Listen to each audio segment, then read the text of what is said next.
Hey guys, tonight we are setting aside the horned helmets, which, by the way, they didn't actually wear into battle, and the dragon-proud longships carving through icy seas. Instead, we're going to explore what the Vikings did on their surprisingly peaceful days off. You find yourself not on the salt-sprayed deck of a warship, but waking slowly in the smoky, dim warmth of a Scandinavian longhouse. The air is thick, the sounds are gentle, and the greatest battle you'll face today is deciding whether to get out from under your wool blanket. And let's be honest, given the lack of central heating and the questionable air quality, you probably wouldn't survive this part for very long without complaining and asking for the Wi-Fi password. So, before you get comfortable, take a moment to like the video and subscribe, but only if you genuinely enjoy what I do here. Let me know in the comments where you're listening from and what time it is. It's always fascinating to see where these stories end up. Now, dim the lights, maybe turn on a fan for that soft background hum, and let's ease into tonight's journey together. Your first sensation is not one of sight, but of smell and touch.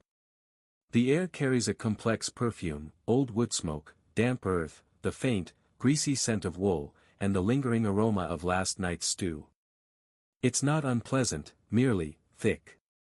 It's the smell of life, dense and multi-layered. Beneath you, a mattress of packed hay and dried moss rustles softly with your every slight movement. It's surprisingly comfortable, insulating you from the cold earthen floor below. A heavy, scratchy wool blanket is pulled up to your chin, its weight a comforting presence in the pre-dawn chill.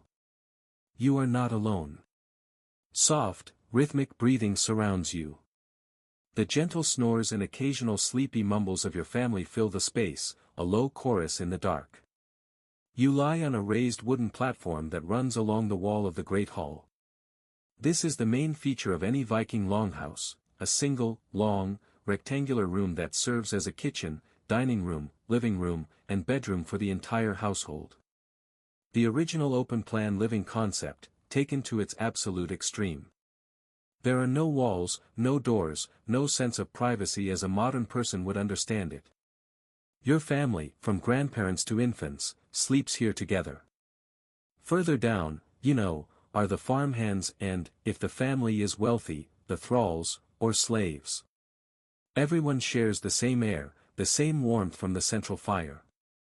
Speaking of the fire, that is the heart of this world. Slowly, you crack open your eyes. The world is painted in shades of charcoal and gray. There are no windows in the longhouse, only a narrow opening high above in the thatched roof to let the smoke escape. High above you, massive wooden pillars, dark with soot, march down the center of the hall, supporting the heavy roof. They look like the ancient trees they were carved from, silent giants holding the world up. Your gaze is drawn to the middle of the room, to the long, shallow fire pit that runs almost the entire length of the hall. It is the only source of light and heat. Right now, it's just a bed of glowing, winking embers, pulsing like a sleeping dragon. The responsibility of waking first and tending to this heart often falls to the women of the house, but today, you feel the stir of duty. Letting the fire die completely would be a disaster, forcing someone to make a long, cold walk to a neighbor's house to borrow a hot coal. It's a task that requires patience and care. You slide your legs out from under the blanket, your bare feet meeting the cold, packed earth of the floor. You shiver, the chill a sudden shock. You pull on a simple pair of leather shoes, left beside the sleeping platform, and quietly make your way towards the hearth. The air is colder here in the center of the room.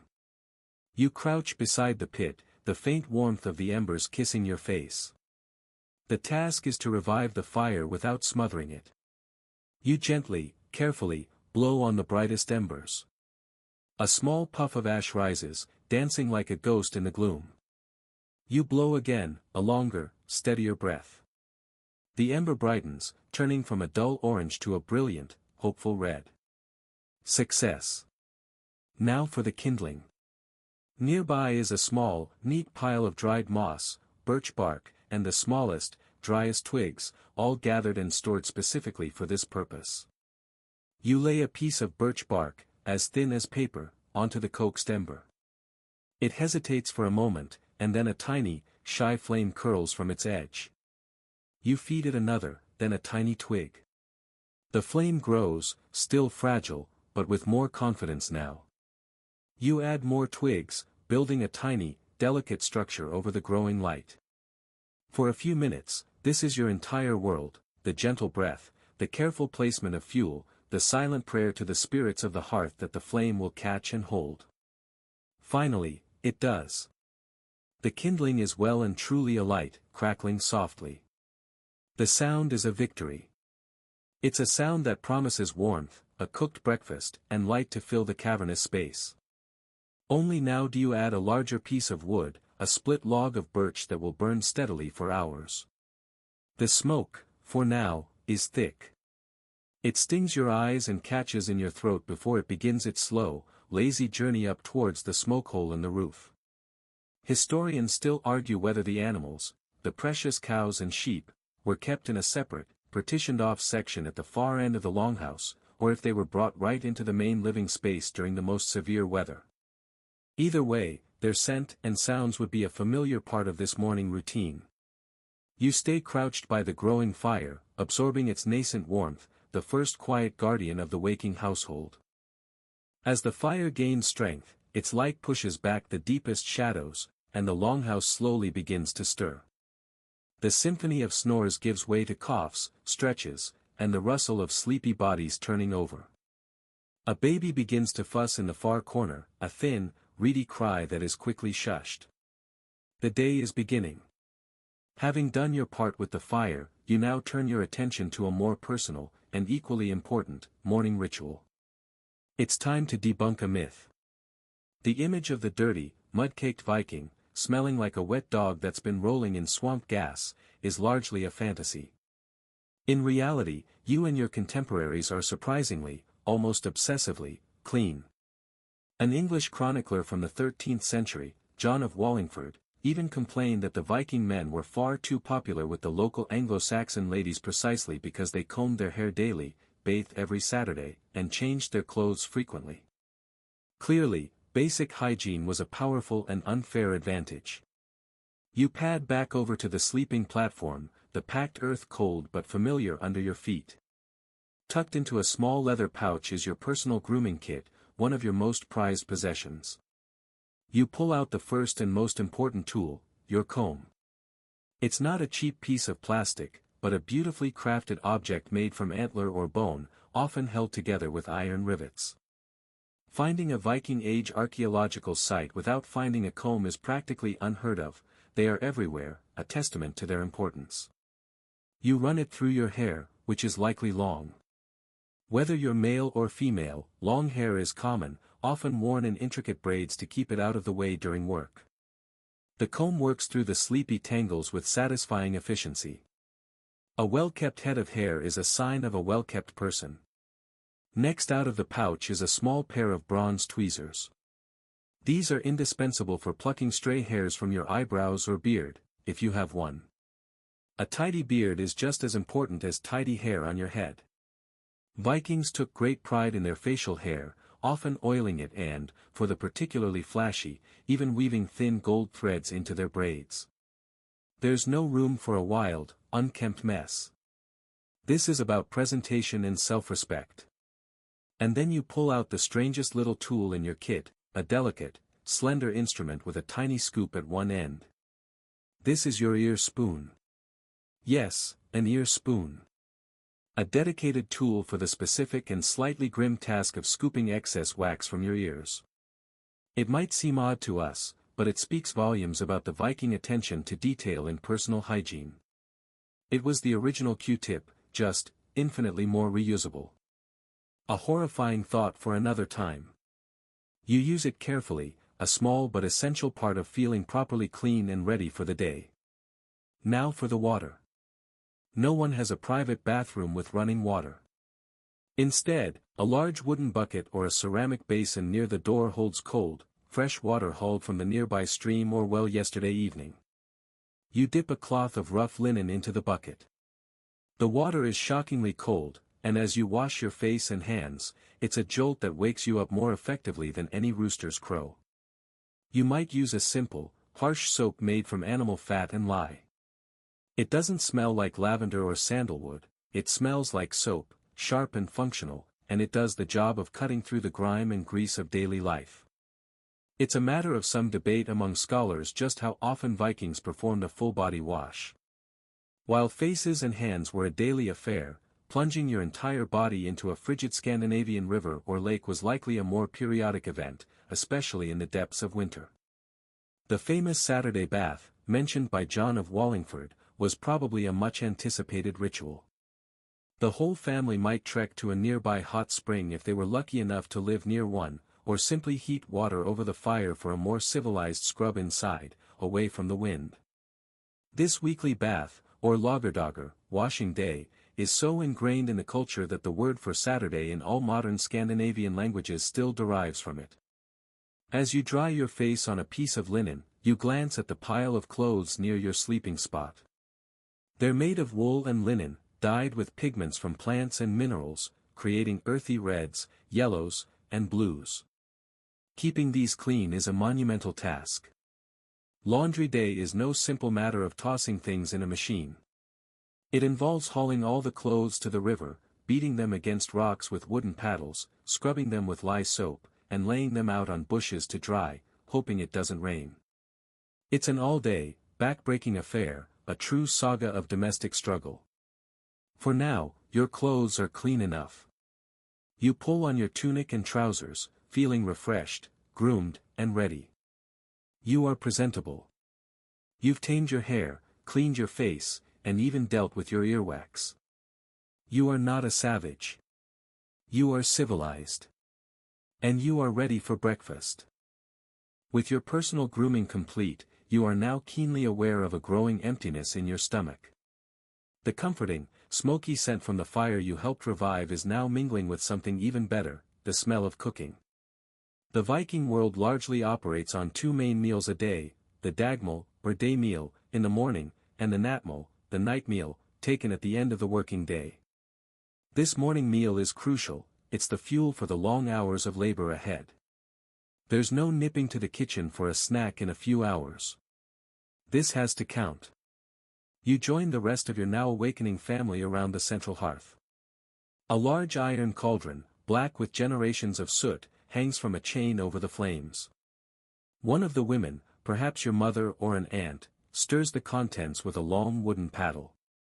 The sound is thick and slow, a rhythmic plop, plop, plop, as the thick porridge bubbles away. She ladles a hefty portion into your outstretched wooden bowl. It's not the instant, sugary oatmeal you might be used to. This is grout, a hearty, substantial porridge made from oats or barley, cooked with water or milk until it's thick enough to hold a spoon upright. It's the kind of breakfast that feels like it's laying a foundation in your stomach, ready for a hard day's work. You could probably use it to patch a leaky boat if you were in a real pinch. You find a spot on the bench and dig in with your wooden spoon. The porridge is plain but warming, deeply satisfying. To make it more palatable, there might be a few additions. A swirl of honey, a precious and coveted sweetener, might be drizzled on top. In the summer and autumn, a handful of freshly picked berries, bilberries or lingonberries, would add a burst of tart sweetness. But now, in the leaner months, you might get a spoonful of jam made from last year's harvest, or perhaps some dried apples or nuts. Every addition is a small luxury. Alongside the porridge is another staple, skyr. This is a thick, sour, fermented milk product, something like a very dense yogurt or a soft cheese. Archaeologists and historians debate the exact consistency and flavor of ancient skyr, but it was likely far tangier and thicker than the commercial versions you might find today. It's packed with protein and provides a cool, sour counterpoint to the warm, earthy porridge. To drink, you have a choice of fresh water from the well, milk from this morning's milking, or even a weak, low-alcohol ale known as OL. This small beer was a common daily drink for everyone, including children, as it was often safer to drink than questionable water sources and was viewed simply as liquid bread, a source of calories. As you eat, your eyes drift around the Longhouse, now illuminated by the fire and the first hints of gray daylight filtering through the smoke hole.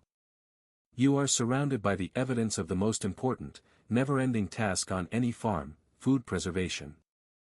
The simple porridge you're eating is only possible because of the hard work done months ago. Hanging from the rafters high above, you can see long, thin shapes of dried fish, their bodies stiff and silver in the dim light. Cod and stockfish, dried in the cold northern air until they become as hard as wood, can last for years. Nearby, you might see flanks of salted pork or smoked mutton, cured to prevent them from spoiling. In the corners of the room are large wooden barrels, filled with salted herring or other preserved meats. Fermentation was another key tool in the Viking arsenal against hunger. They would ferment everything from fish to cabbage, creating strong, pungent foods that could see them through the long, dark winters when nothing fresh was available. Somewhere, likely under a heavy wooden hatch in the floor, is the root cellar. A dark, cool space dug into the earth where turnips, carrots, and onions are stored, nestled in sand or straw to keep them from rotting. And then there's the butter.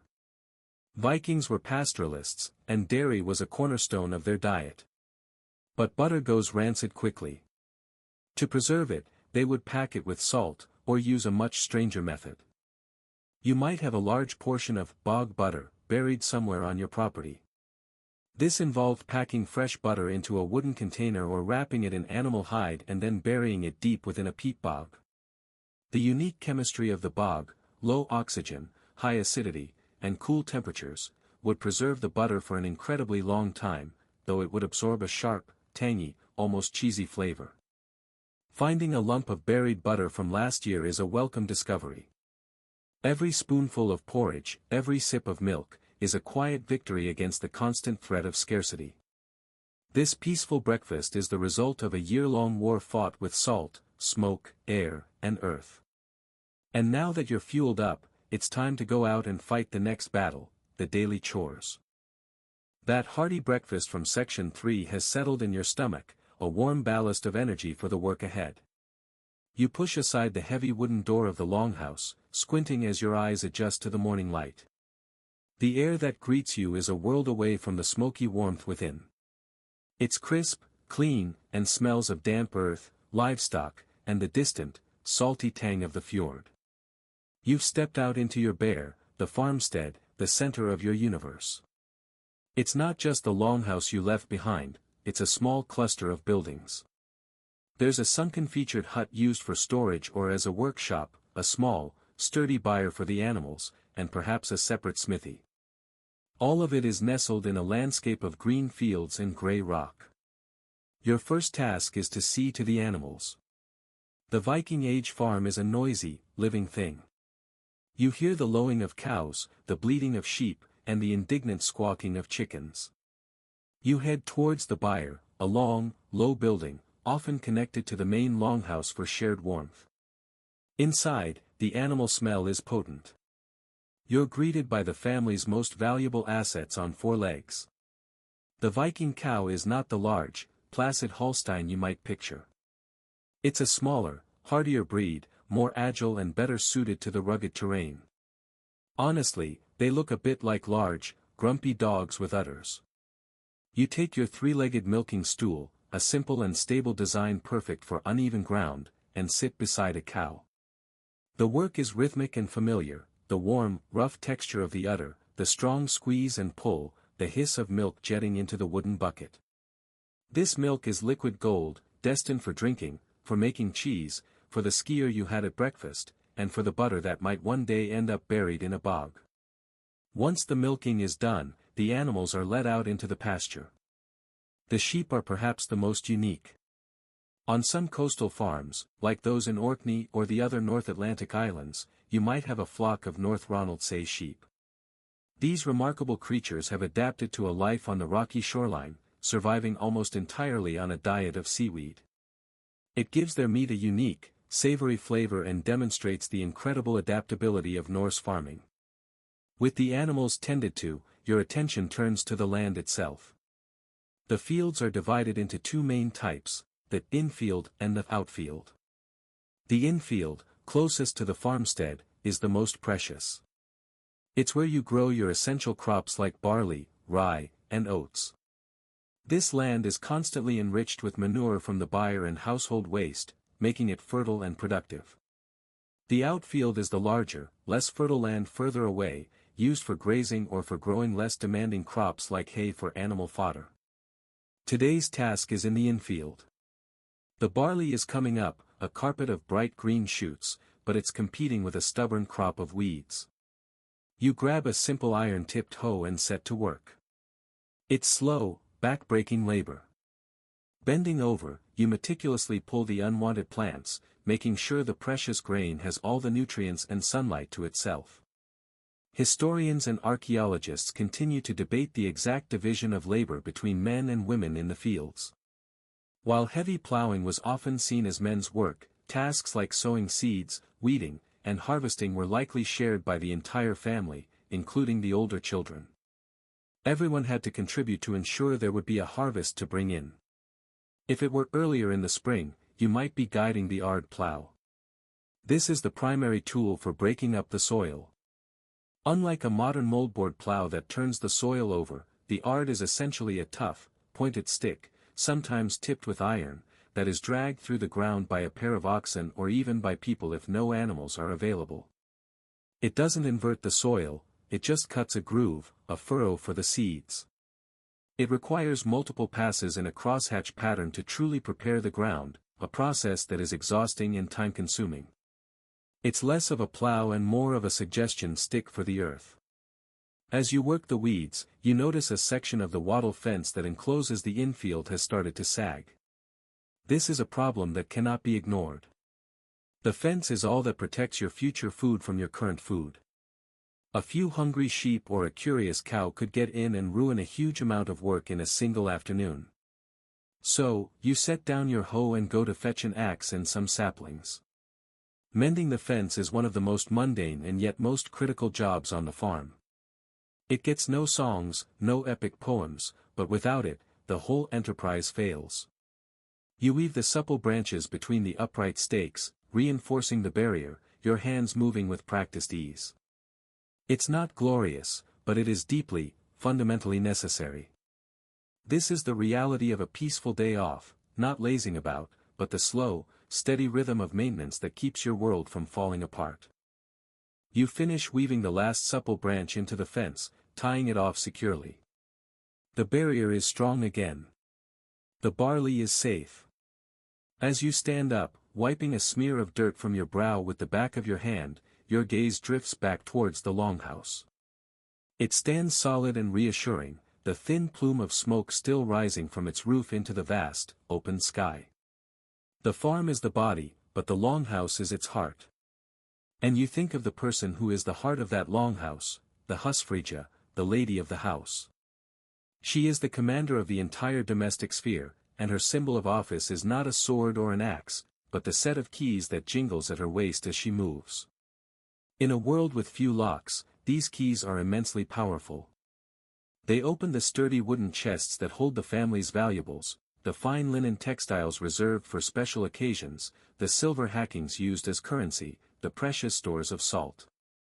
They lock the storehouses that hold the grain from last year's harvest and the sheds containing the tools. She literally holds the keys to the family's wealth and survival. Her authority isn't just symbolic, it's practical and absolute within the walls of the home and its surrounding outbuildings. The jangling of her keys is an early and highly effective security system. You always know when the boss is nearby. Her domain is the entire, inside world.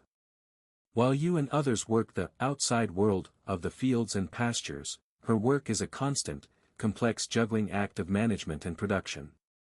She oversees the food stores, rationing the preserved fish and meat you saw earlier, calculating exactly how much can be eaten now to ensure enough is left for the coming months. She is the keeper of remedies, knowing which dried herbs to brew into a tea for a cough and which mosses have antiseptic properties for dressing a wound. She manages the household, directing the work of children and any thralls, ensuring every person is contributing to the smooth operation of the farm. Perhaps her most time-consuming and economically vital role is that of textile production. This is a task of epic proportions. It begins with the sheep you tended to this morning.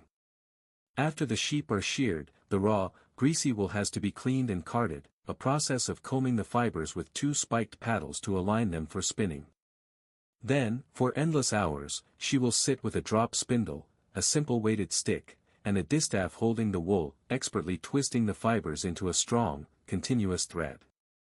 To watch it is mesmerizing, to do it requires a patience that is almost beyond modern comprehension. Once she has a mountain of spun yarn, she might dye it. Using vats of simmering water, she'll add plants, minerals, and even lichens gathered from the surrounding landscape to create a palette of colors, yellow from weld, blue from woad, red from madder root. And only after all of that preparation can the actual weaving begin. The Viking loom is a huge, upright apparatus called a warp-weighted loom. The vertical threads, the warp, are tied to a top beam and stretched taut by a row of heavy stones or clay weights at the bottom. She moves back and forth, passing the weft thread between the warp threads, and then beats the new row tightly into place with a sword beater, a flat, smooth tool often made of wood or polished whalebone. It's a rhythmic, physical process, thwack, thwack, thwack, the sound of cloth, of clothing, of sails for ships, being willed into existence thread by thread. Creating enough cloth for a single tunic could take weeks of dedicated work. This power she wields is not just customary, it's backed by law. Viking women could own and inherit property independently of their husbands. A woman was the undisputed master of her home, and upon marriage, she received a dowry that remained her personal property. And in a remarkable departure from much of contemporary Europe, she had the right to demand a divorce. If her husband was lazy, abusive, or even just insulted her family, she could declare herself divorced in front of witnesses and leave, taking her dowry and her personal property with her. While the sagas are full of powerful, almost fantastical women, historians debate how much the reality for the average farmer's wife matched these literary ideals. But her fundamental economic power and legal standing were very real. She was not a chattel, she was a partner, a manager, and the anchor of the Viking household. The rhythmic thwack-thwack of the loom from inside the longhouse provides a steady, comforting beat for the afternoon. With the essential farm chores completed, the animals grazing peacefully, and the sun reaching its gentle peak in the sky, you now have time for a different kind of creation. It's the part of the day where utility and art can meet, a quiet time for personal craftsmanship. In the Viking world, if something stood still for long enough, it was at risk of being covered in beautiful, intricate carvings. You find a comfortable spot, perhaps on a sun-warmed bench against the longhouse wall, and take out two things, a chunk of birch wood and your personal knife, your Hnefatafl. This simple iron knife is your constant companion, used for everything from cutting your food to slicing leather to, in moments like this, shaping wood. Wood is the fundamental building block of your entire world. It forms the skeleton of your house, the hull of your ships, the body of your cart, and the handle of your axe. But here, in your hands, it has a more delicate purpose. You're going to carve a spoon. The piece of birch is smooth and pale. You turn it over in your hands, feeling its weight and grain. You use your knife to begin shaving off long, thin curls of wood. The sound is a soft, satisfying sh. The fresh, clean scent of the wood fills the air. This isn't a fast process. It's a slow, meditative conversation between you, your knife, and the wood. You gradually hollow out the bowl of the spoon, your thumb pressing against the back of the blade to guide it. Then you shape the handle, slimming it down, making it fit comfortably in your hand. A plain, functional spoon would be enough. It would do the job. But where's the satisfaction in that? A beautifully carved spoon doesn't make the morning porridge taste any better, but it brings a small moment of joy to a daily routine, a flash of beauty that makes you feel just a little bit superior to the person with the plain spoon. So, on the end of the handle, you begin to carve a pattern. This is where skill truly shows. Using just the tip of your knife, you incise lines, curves, and notches, creating something more than just a tool. Perhaps it's a simple geometric pattern, or maybe you're more ambitious, coaxing the shape of a horse's head or a dragon's snout from the wood. It's a way of leaving your mark, of transforming the mundane into the personal. This love for decoration extends to other materials as well, especially bone, antler, and ivory. These materials are harder than wood, more durable, and perfect for smaller, more intricate objects. You might have a small bag containing offcuts of bone from last night's stew or a piece of antler shed by a deer in the nearby forest. Archaeologists have even found practice bones, flat pieces of bone covered in half-finished patterns and motifs, where an artisan would test a design before committing it to a valuable piece of walrus ivory or a fine antler. From these materials, you and your people create a whole world of small, essential, beautiful things. You carve the combs we spoke of earlier, their spines covered in looping designs. You make tiny, hollow needle cases for the husfrija, adorned with circle and dot patterns. You create the playing pieces for the board games you'll enjoy later, each one a miniature sculpture. This is where the famous Viking art styles come to life. You might be carving in the Jelling style, named after a town in Denmark. It's characterized by graceful, S-shaped, ribbon-like animals, often with pigtails and lappets on their heads, all interwoven in a fluid, elegant dance. You look down at the spoon handle you're carving, trying to get the interlacing right. The lines must flow over and under each other in a seamless, logical pattern. It is a topic of ongoing discussion among scholars whether these intricate patterns of gripping beasts and flowing tendrils held deep symbolic meanings tied to Norse mythology, or if they were primarily decorative, a shared artistic language of what was considered beautiful and harmonious. Perhaps it's both. Perhaps the act of creating order and beauty through these complex knots was itself a way of making sense of a chaotic world. You pause, holding the nearly finished spoon in your hand. It's a simple thing, born of a piece of scrap wood and a few quiet hours.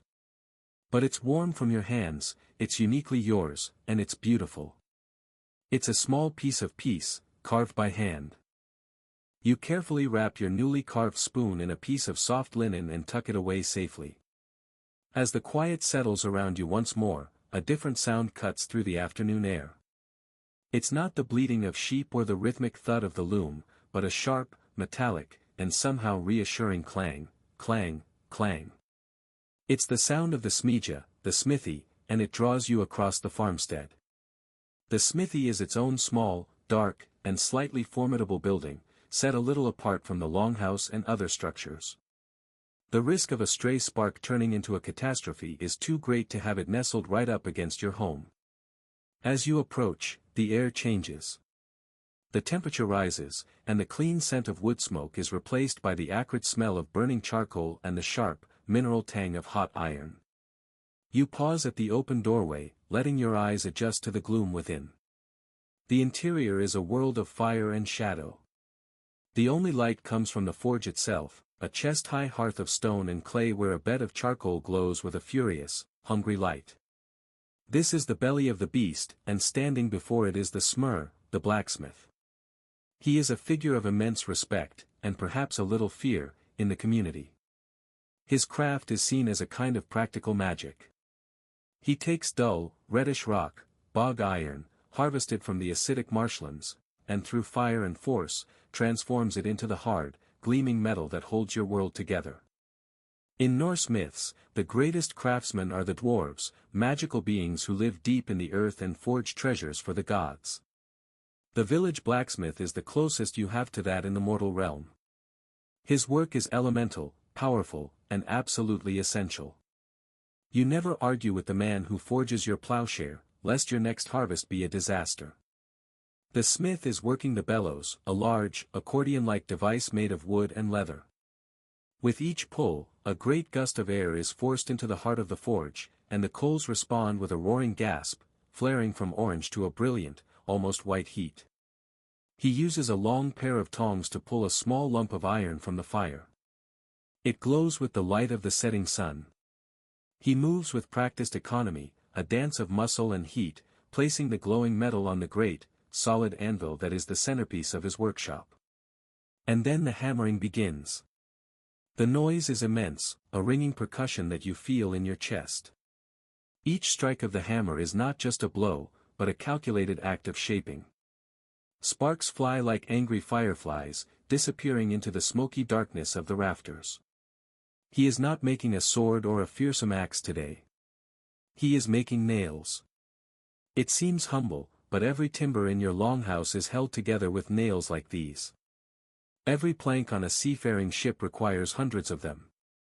The smith turns the glowing metal, folding it, hammering it, working out the impurities, or slag, and slowly drawing it out into a long, square shank. With a few final, deft blows, he forms the head. Then, with a great hiss that fills the small building with steam, he plunges the finished nail into a trough of water, quenching it, hardening the metal in a sudden, violent transformation.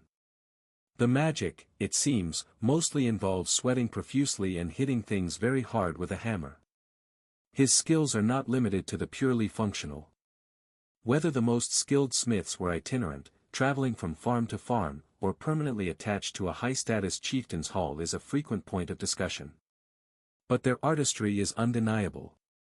A wealthy farmer might commission a beautiful, twisted arm ring of iron, or the intricate wirework brooches used to fasten a cloak. Even on a simple utility knife, a skilled smith might employ pattern welding. This incredible technique involves taking rods of different types of iron, twisting them together like rope, and forge welding them into a single billet. When ground and polished, the blade reveals a stunning, watery, or snake-like pattern. It is both incredibly beautiful and structurally strong, a secret hidden in the steel. The knife you use to carve your spoon might just have such a secret within it. You watch him for a few more minutes, a silent observer of this fiery, noisy creation, before stepping back out into the gentle quiet of the late afternoon, the rhythmic clanging of the hammer following you as you go. The ringing in your ears from the smithy slowly fades, replaced by the gentler sounds of the late afternoon. The heavy work is done, the tools are being cleaned and put away. Now is a time for leisure, for the community to relax and engage in friendlier forms of competition. Work is essential for survival, but play is what makes survival worthwhile. You see an uncle sitting on a log, a familiar wooden board resting on his knees, and you wander over. It's time for a game. This is not chess, with its two identical, warring armies. This is Hnefatafl, or King's Table, a game of strategy that is far more reflective of the Viking world itself. It's a game of siege and escape, of uneven odds. Your uncle plays the role of the attacker.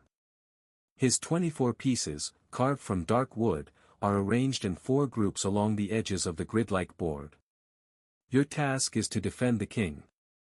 Your 13 pieces, carved from pale, smooth bone, perhaps from the same workshop as your new spoon, are clustered in the center. In the very middle is the king, the Nephi, a larger, more ornate piece. Your goal is simple, but difficult. You must get your king from the central square to one of the 4 corner squares. His goal is also simple, he must surround your king on all 4 sides to capture him. It's a brilliant, asymmetrical challenge, and a great way to start a family argument that doesn't involve livestock. You study the board, the familiar 11 by 11 grid. The pieces move like rooks in chess, in straight lines, as far as they want into an empty space. A piece is captured when it's sandwiched between 2 of your opponent's pieces. It's a game of sacrifice and foresight. You might have to give up one of your defenders, your herdman, to lure his attackers out of position, creating a narrow escape lane for your king.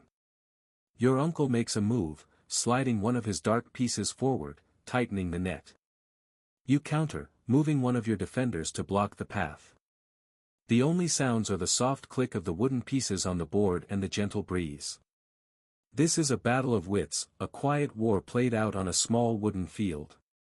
As you contemplate your next move, a loud cheer erupts from a flat, grassy area nearby. While you prefer this quiet contest of minds, many of your kinsfolk prefer a more physical release. You glance over and see 2 young men locked in a wrestling match. This is Glyma, the traditional Norse form of wrestling, and it's more elegant than it looks. It's considered a sport of honor, with specific rules. The wrestlers wear a special leather harness around their waists and thighs, and the starting grip is fixed, right hand on the opponent's belt, left hand on their trousers at the thigh. The goal is not to throw your opponent to the ground in a heap, but to make them touch the ground with any part of their body other than their feet. It's a game of balance, leverage, and swift, tripping footwork. The winner gets bragging rights for the week, the loser gets an impressive collection of new bruises. Nearby, a few of the stronger men are engaged in tests of pure strength. One hefts a massive, smooth river stone, his muscles straining as he tries to lift it onto a waist-high platform. It's a simple, primal contest: are you strong enough? It's both a form of entertainment and a very practical way to gauge who you want on your side when it's time to move a fallen tree or haul a boat further up the shore. Then there is the game of Hnefatafl. The exact rules of this ball game are lost to time, pieced together from confusing and often bloody descriptions in the Icelandic sagas. Historians argue these dramatic accounts might be greatly exaggerated, but they paint a picture of something like a cross between field hockey, rugby, and an all-out brawl. It involved a hard ball, bats to hit it with, and two teams trying to move it towards a goal. The sagas describe it as a violent, chaotic affair where broken bones were common and tempers flared into serious feuds. The version being played today by the youth seems a little tamer, but still involves a great deal of frantic running, shouting, and the occasional thwack of a bat against a shin.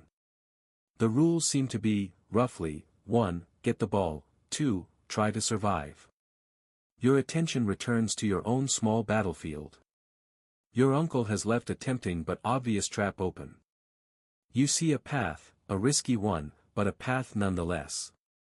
You sacrifice one more defender, and suddenly, the way is clear. You slide your king piece across the board, landing it with a soft click in the corner square. Victory. Your uncle grunts, a grudging smile on his face. He's already resetting the pieces for another game. The game of Hnefatafl is over, the pieces tidied away. The neat, ordered world of the game board, with its clear rules, strategies, and consequences, is a miniature version of a much larger and more complicated affair that underpins your entire society, the thing. On a peaceful day off like this, there may not be an assembly, but these gatherings are a regular and vital part of life. It's where the abstract concepts of law and community become a tangible reality. It is the Norse operating system, and occasionally, it needs a public reboot. When the time comes, you and your family would travel to the designated meeting place, the Thingmote. It's not a building, but a sacred, traditional spot in the landscape, a wide, open field, a natural amphitheater on a hillside, or beneath the branches of an ancient, sacred tree. And you are not alone. From every farmstead in the region, people are streaming in. The Thing is the most important social event on the calendar. It's a chance to see distant cousins, to trade goods, for young people to meet and for parents to arrange marriages. It is the original social media feed, a place to catch up on news, share important information, and, most importantly, to trade gossip. At the center of the gathering is the Lorok, a natural outcrop or large boulder from which the proceedings are directed. And upon it stands the most important figure here, the law speaker. This man, the Lgskummer, is a living library. In a society where most people cannot read or write, he holds the entire legal code of the land in his memory. His job is not to be a judge, but to be a repository of precedent. At the start of everything, he recites a third of the law aloud, ensuring that over the course of his 3-year term, the entire law is heard by all. It's a staggering feat of memorization, and it meant he was probably not a lot of fun at parties, unless you had a very specific question about the proper fine for an escaped pig. The main business of the Thing is justice. Any free person, man or woman, can bring a grievance before the assembly. Let's imagine your neighbor's prize-winning pig broke through his fence and devoured the turnips you were carefully cultivating. You would stand before the gathered crowd and state your case clearly, calling witnesses who saw the pig amongst the wreckage of your garden. Your neighbor would then get to respond, perhaps arguing his fence was strong and that a rogue bear must have broken it, and his innocent pig simply wandered in afterwards. The assembly listens, murmurs, and judges the character of the speakers. A panel of local chieftains and powerful landowners, the Gore, might act as mediators or judges, but the power ultimately rests with the consensus of the free people gathered there. After hearing both sides, a judgment is passed. In most cases, like the turnip tragedy, the punishment is a fine, a set amount of silver or goods paid to the wronged party. It's a system designed to prevent disputes from escalating into violent and destructive blood feuds. It was always better to settle with silver, as it involved far less paperwork. The precise level of participation and influence women had at the thing is a topic of much scholarly discussion. While they could not act as judges or law speakers, the sagas show them as plaintiffs, as witnesses, and as powerful advocates behind the scenes, influencing their husbands and sons. They were integral to the social and legal fabric of the event. For more serious crimes, the punishments were more severe. The ultimate penalty was not execution, but to be declared an outlaw, a skogarmer, literally, a forest man. This was a sentence of social death.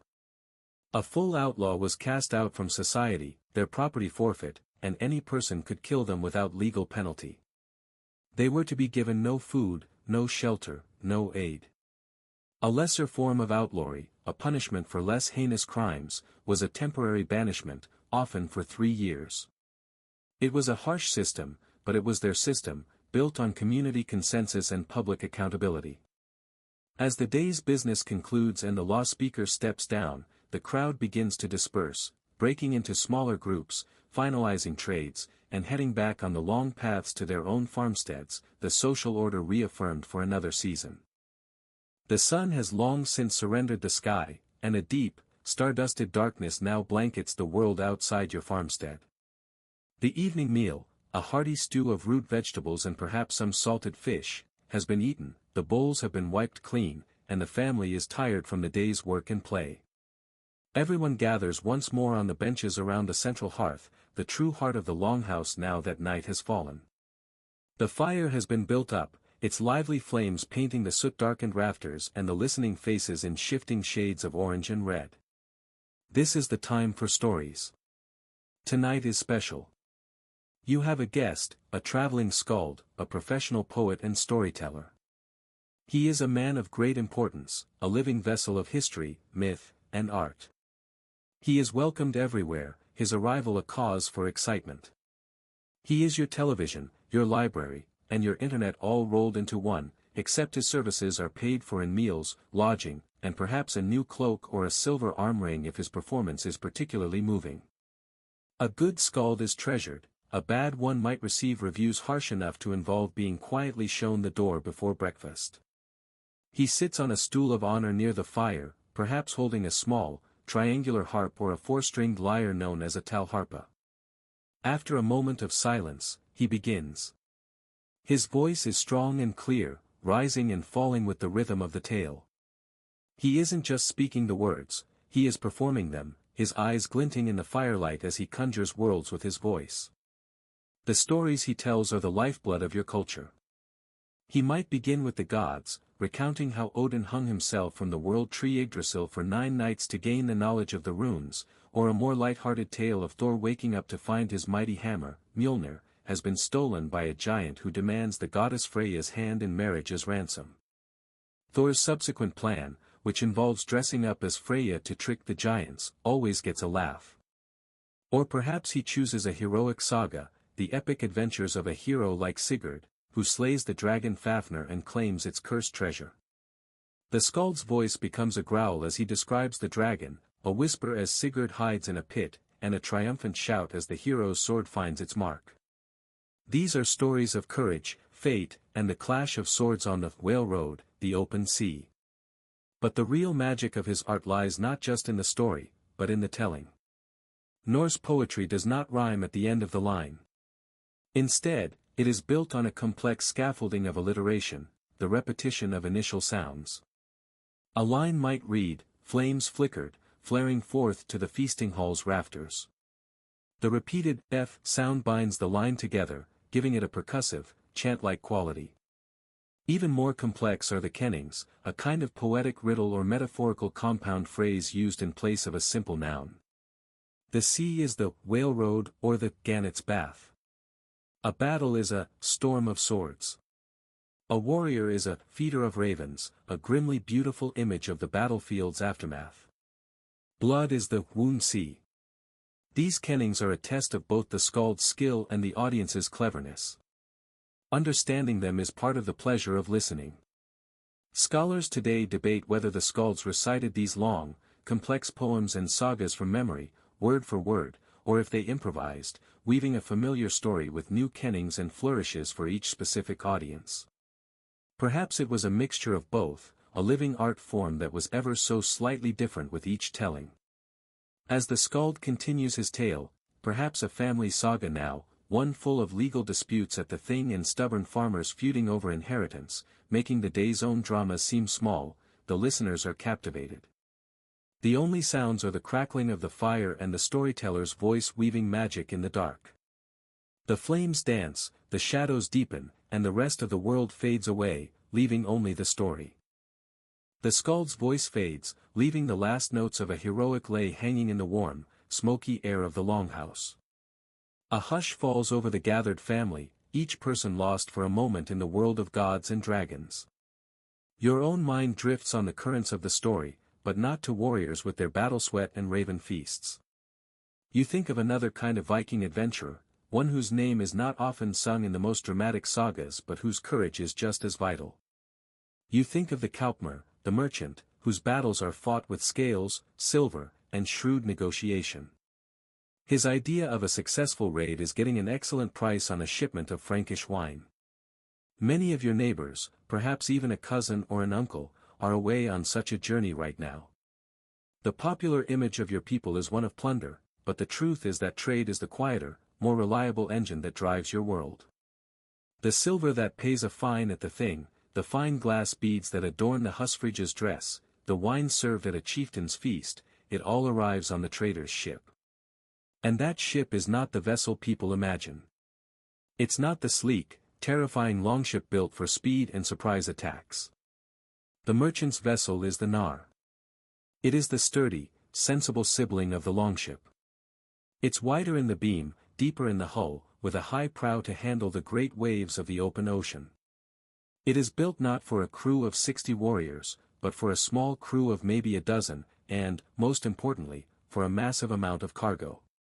It's the workhorse of the whale road, the delivery truck of the Viking age. You picture your uncle's Nar being loaded at the docks. He is not filling it with weapons, but with the riches of the north. Great bundles of luxurious furs from fox, marten, and bear, destined to warm the shoulders of a wealthy lord in Francia. Blocks of soapstone, carved into rough bowls that will be finished and sold in Ireland. Bars of iron from the local smithy. And perhaps the most precious cargo, amber, the gold of the north, washed up on the shores of the Baltic, its translucent, honey-colored beauty prized in every market from York to Constantinople. He might also carry walrus ivory, the great tusks carved into beautiful game pieces or saints' figures by foreign craftsmen. His journey is a long one. He might sail west, to the markets of England and Ireland, or south along the coast of Europe. Or he might take the great eastern route, the Ostroveg, sailing across the Baltic and then into the vast network of rivers that snake through the lands of the Rus. There, the journey becomes even harder. The crew must row the heavy Nar against the current, or even haul it overland on rollers to get from one river system to another, their muscles straining, their minds fixed on the prize at the end of the route, the great city of Constantinople, which you know as Miklagard, the great city. Navigating these vast distances is an art form. On a clear day, you use the sun. At night, the stars. But in the grey, featureless fog of the North Sea, other tools are needed. You might have a sun compass, and perhaps even a sunstone, a piece of Iceland's spar. It is a milky, translucent crystal that, as legend has it, can reveal the sun's position even through thick clouds by detecting the polarization of its light. It's a small piece of magic against the great, disorienting sea. Just how far east the Vikings' direct trade influence went is a tantalizing question that historians still explore. Did they themselves reach Baghdad, or did their goods simply find their way there through a long chain of other merchants? After months of travel, you imagine your uncle arriving in Miklagard. A city of stone walls and golden domes, a world away from your smoky longhouse. There, he sells his northern goods and fills the empty hold of his Nar with the luxuries of the south. Shimmering bolts of silk, fine pottery, glass goblets that seem to defy gravity, silver coins stamped with the faces of strange emperors, and clay jars filled with wine and exotic spices that will bring a fortune back home. The journey back is just as long and dangerous. But if he succeeds, he returns not just with wealth, but with stories, with a broader vision of the world that he will share around this very fire, a different kind of saga, one of a peaceful and profitable victory. Your thoughts of shimmering silk and foreign silver fade, returning to the warm, familiar reality of the Longhouse. The fire crackles, a steady companion in the deepening night. Your gaze softens as it falls upon the children of the household. Some of the youngest are already curled up asleep on the benches, wrapped in wool blankets, while a few of the older ones are still sitting up, their eyes wide and bright from the skald's tales of adventure. You look at them and see the future of the farmstead, and the unique, unsentimental way they are being prepared for it.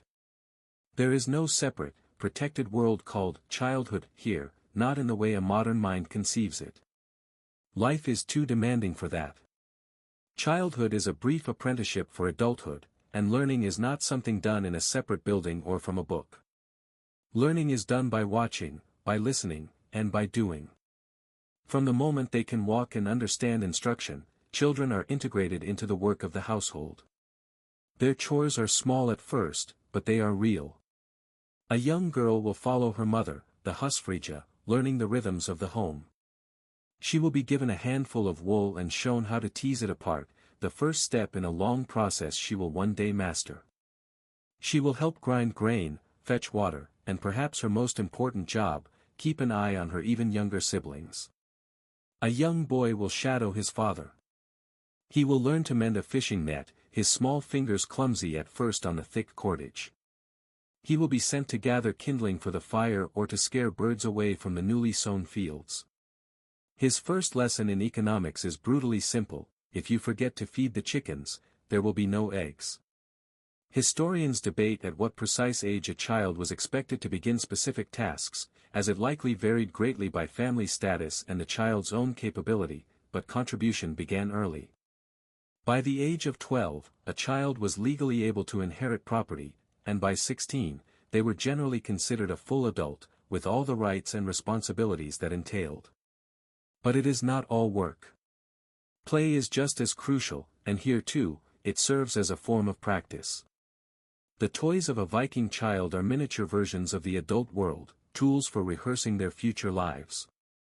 Archaeologists have found numerous examples, small, tangible ghosts of childhood's past. A boy, his head full of the skald's stories, will run around outside with a small wooden sword and a round, brightly painted shield. In his mind, he is Sigurd slaying the dragon, or Thor battling giants. He is learning about bravery, but he is also developing the coordination and strength he will one day need to wield a real axe for chopping wood. You might see small, carved wooden boats, perfect replicas of the mighty Nar or the swift longship, bobbing in a stream or a large puddle, a child's first lesson in sailing. A young girl might have a small doll, made of bundled rags or carved from wood, that she cares for. She might also have her own miniature spindle and loom weights, no bigger than her thumb. With these, she practices the motions of spinning and weaving, her small hands learning the muscle memory that will one day allow her to clothe her own family. These aren't just toys, they are training equipment. A 5-year-old with a wooden sword is entirely convinced that he is the greatest hero in the sagas, and experience shows it's wisest for everyone to simply agree with him. Life, however, is fragile. For every person who reaches adulthood, there are siblings who did not. A fever, a harsh winter, an infection from a simple cut, these can all carry a child away. The sadness is real and deep, but it is a common thread in the tapestry of life. This fragility, perhaps, is why children are integrated into the family's work and life so quickly. Every member of the community is precious, their contributions valued from the earliest age. You look over at one of the sleeping boys, his cheek pillowed on his arm. He is clutching a small, roughly carved wooden horse. His face is peaceful, his breathing deep and even. He is dreaming, perhaps, of the great wide world, a world he is already, in his own small way, getting ready to join. The last of the children has drifted off to sleep, and a profound quiet now settles over the Longhouse. With only the soft breathing of your family and the gentle crackle of the fire for company, the veil between the worlds feels thin. This is the time of night when you think not of the great, distant gods in Asgard that the skalds sang about, but of the older, quieter, and more immediate powers that live right here alongside you. You think of the spirits of the place. The skalds' tales are for entertainment and inspiration, but your daily relationship with the unseen is much more personal and practical. You believe the land itself is alive, inhabited by spirits known as the Landvetter, or land wights. These are not gods to be worshipped with grand temples, but the invisible custodians of the world you inhabit. There is a spirit in the ancient, gnarled oak tree at the edge of the pasture, another in the waterfall that cascades down the nearby cliffs, and a particularly powerful one in the great, mossy boulder that has sat in the field since the dawn of time. They are the original inhabitants, and you are their guest. You treat them as you would any powerful, unseen neighbor, with respect, caution, and the occasional gift. They are like very old, very quiet landlords, and you know it's wise to pay your rent on time. This belief is so ingrained that the ancient laws of Iceland, recorded in the Landnámabók or Book of Settlements, required approaching ships to remove their menacing, dragon-headed prows before they reached the shore. The idea was to avoid frightening or angering the local Landvetter, which could bring bad fortune upon the whole country. You don't provoke the guardians of the land you wish to call home. Before you yourself turn in for the night, you perform a small, personal ritual, a humble blot or offering. You take a small wooden bowl and fill it with fresh milk from the evening's milking. You quietly push open the heavy longhouse door and step out into the cold, silent night. The stars are brilliant, a glittering frost on a canvas of black. You walk not to a church or a temple, but to a large, flat stone near the edge of the infield that your family has used for generations. You gently place the bowl of milk upon the stone. You don't say any grand prayers, but you might whisper a few quiet words, asking the spirits of the field to watch over the new shoots of barley, to keep disease from the cattle, and to grant the farmstead another season of prosperity. It is a simple transaction of respect. You give a little of your bounty back to the land, hoping the land will continue to be bountiful to you. It's not just the spirits of the land you appease. You also believe in household spirits, a creature you might call a nis or a tomt. He is a small, gnome-like being, often depicted with a gray beard and a red cap, who secretly lives on the farmstead. If you treat him well, leaving him a bowl of porridge with a pat of butter on top, he will help out, ensuring the cows give good milk and the horses are healthy. But if you offend him, he becomes a trickster, hiding tools, tangling yarn, and generally making a nuisance of himself. Leaving out that bowl of porridge is a small price to pay for a smoothly running farm. And then there are the ancestors. On a low hill overlooking the farm are the burial mounds, the hogr, where your great-grandparents and their parents are buried. They are not gone. They are still part of the family, their spirits watching over their descendants. They are the link between you and the land, the ones who first claimed it and made it prosper. On special occasions, you might leave an offering of ale at the base of their mound, a way of remembering them and asking for their continued guidance and protection. The line between what constituted a god versus a powerful spirit or a revered ancestor was likely much blurrier for the average person than the neat categories scholars create today. It was all part of a living, breathing spiritual ecosystem. Having paid your respects, you return to the warmth of the Longhouse, a sense of balance restored, feeling secure in the knowledge that you are at peace with the seen and unseen inhabitants of your world. You slip back inside the Longhouse, securing the heavy door behind you. The cold night is sealed out, and the deep, communal warmth of the hall envelopes you once more. A profound peace has settled over the household. The visiting skald, his voice weary from conjuring gods and heroes, has retired to a guest spot on the bench.